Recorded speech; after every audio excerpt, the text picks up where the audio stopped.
Hello friends, welcome to பாண்டிநாட்டு சமையல். இன்னைக்கு நம்ம பார்க்க போற டேஸ்டியான ரெசிபி என்னன்னு பார்த்தீங்கன்னா பச்சை பருப்பு வச்சு நம்ம இன்னைக்கு பாயசம் பண்ண போறோங்க. இது ரொம்ப டேஸ்டியாகவும் இருக்கும், ரொம்ப ஹெல்த்தியும் கூட. இப்போ வாங்க இதை எப்படி ப்ரிப்பேர் பண்ணலாங்கிறத பார்த்துடலாம். சேனலை புதுசாக பார்க்குறவங்க சப்ஸ்கிரைப் பண்ணிட்டு பாருங்க.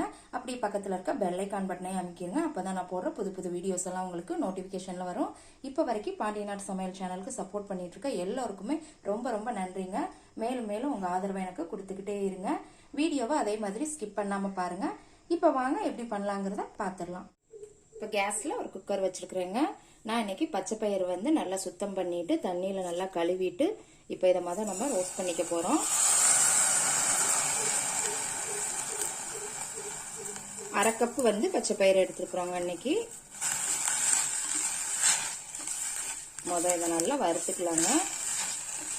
இது வறுத்துட்டு செய்யும் போது நல்ல மணமாவும் இருக்குங்க, டேஸ்டியாவும் இருக்கும். மீடியம் ஃப்ளேம்ல வச்சு ஒரு 5 நிமிஷத்துக்கு நல்லா இந்த மாதிரி வறுத்துக்கோங்க.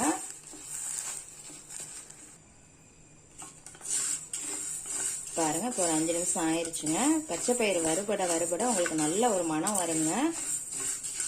கொஞ்சம் லேசா கலர் சேஞ்ச் ஆகும், அவ்வளவுதான். அந்த அளவுக்கு வறுத்துக்கிட்டா போதுங்க. அடுத்து இதுல தண்ணி விட்டுக்கலாங்க. நான் 2 கப்பு தண்ணி சேர்த்துருக்குறேங்க. அரை கப்பு பச்சை பயிருக்கு, அப்பதான் நல்லா உங்களுக்கு வேகும். இப்போ குக்கரை மூடி வச்சிடலாங்க. வெயிட் போட்டதுக்கு அப்புறம் மீடியம் ஃப்ளேம்ல கேஸ் வச்சுக்கோங்க. ஒரு 4 விசில் விடுங்க, கரெக்டா இருக்கும். அதுக்கப்புறம் நம்ம என்ன பண்ணலாங்கிறத பார்க்கலாம். பாருங்க, 4 விசில் இறங்கிருச்சுங்க. இப்போ நம்ம ஓபன் பண்ணி பார்த்துடலாம். பாருங்க, நல்லா வெந்துருச்சு. கொஞ்சம் இப்படி மசிச்சு விட்டுக்கோங்க ஒரு கரண்டியை வச்சு. ரொம்ப மசிக்கணும்னு இல்லைங்க, ஓரளவுக்கு மசிச்சா போதும். ரொம்ப மசிச்சிங்க அப்படின்னா மாவு மாதிரி ஆயிருங்க. கொஞ்சம் ஓரளவுக்கு மென்று சாப்பிட்ற மாதிரி இருந்தால் தான் டேஸ்டாக இருக்கும். இப்போ அடுத்து நம்ம வெல்லத்தை கரைச்சிக்கலாம். இப்போ கேஸில் ஒரு பாத்திரம் வச்சுருக்கிறேங்க. வெல்லம் நான் 1 கப் அளவு எடுத்துருக்குறேங்க. அரை கப்பு நம்ம பச்சை பயிறு போட்டோம். 1 கப் அளவுக்கு வெல்லங்கிறது நல்லாவே இனிப்பாக இருக்குங்க. உங்களுக்கு இனிப்பு பத்தலை அப்படின்னா நீங்கள் இன்னும் கொஞ்சம் கூட சேர்த்துக்கலாம். அரை கப் அளவுக்கு தண்ணி சேர்த்துக்கலாம். வெல்லம் கரைஞ்சா போதுங்க, பாகெல்லாம் இதுக்கு கிடையாது. பாருங்க, வெள்ளம்லாம் நல்லா கரைஞ்சிருச்சுங்க. இப்போ இதை நம்ம வடிகட்டி எடுத்து வச்சுக்கலாம். இப்போ கேஸ்ல ஒரு கடாய் வச்சுக்கிறேங்க. நம்ம முந்திரியை வறுத்துக்கலாம். இதில் ஒரு 2 டேபிள் ஸ்பூன் பக்கம் நெய் சேர்த்துக்கோங்க. இப்போ கொஞ்சம் முந்திரி பருப்பு வறுத்து எடுத்துக்கலாம். முந்திரி நல்லா வறுபட்டுருச்சுங்க. இப்போ இதை நாம எடுத்துடலாம்.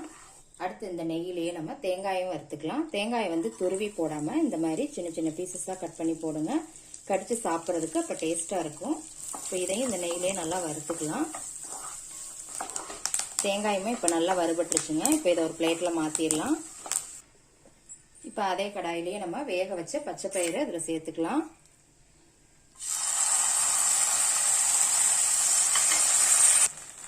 இதோட வடிகட்டி வச்ச வெல்லத்தையும் சேர்த்துக்கலாம். எல்லாத்தையும் நல்லா மிக்ஸ் பண்ணி விட்டுக்கோங்க. இது லேசா ஒரு கொதி வரட்டுங்க. பாருங்க, இப்ப லேசா கொதி வர ஆரம்பிச்சிருச்சு. இப்ப இதோட அரை டீஸ்பூன் நம்ம ஏலக்காய் பவுடர் சேர்த்துக்கலாம். இப்ப இதோட 1/4 லிட்டர் பால் சேர்த்துக்கோங்க. எல்லாத்தையுமே நல்லா மிக்ஸ் பண்ணி விட்டுக்கோங்க. இது ஒரே ஒரு கொதி வந்தா போதுங்க, ரெடி ஆயிரும். பால் ஊத்துனதுக்கு அப்புறம் ரொம்ப நேரம் கொதி விட வேண்டாம். இது காய்ச்சாத பால் தாங்க, நீங்க காய்ச்சின பாலுமே கூட ஊத்தலாம். பாருங்க, இப்ப கொதி வர ஆரம்பிச்சிருச்சு. இப்ப இதோட நம்ம வறுத்து வச்ச முந்திரியையும் தேங்காயையும் இதுல சேர்த்துடலாம். அவ்வளவுதாங்க, ஒரு சூப்பரான பச்சை பருப்பு பாயாசம் ரெடி ஆயிருச்சு. இப்ப நம்ம கேஸ் ஆஃப் பண்ணிடலாம். இந்த பச்சை பயிறு பாயசத்தை எப்படி இருக்குன்னு செஞ்சு பார்த்துட்டு கமெண்ட்ல உங்க ஃபீட்பேக் சொல்லுங்க. லைக் பண்ணுங்க, ஷேர் பண்ணுங்க, சப்ஸ்கிரைப் பண்ணுங்க. கூடவே பெல் ஐக்கான் பட்டனையும் அமுக்குங்க. மறுபடியும் வேற ஒரு ரெசிபியோட சந்திக்கலாம் ஃப்ரெண்ட்ஸ். அன்போடு சமைத்து ஆனந்தமாய் உண்டு இன்பமாய் வாழுங்கள். வாழ்க வளமுடன்.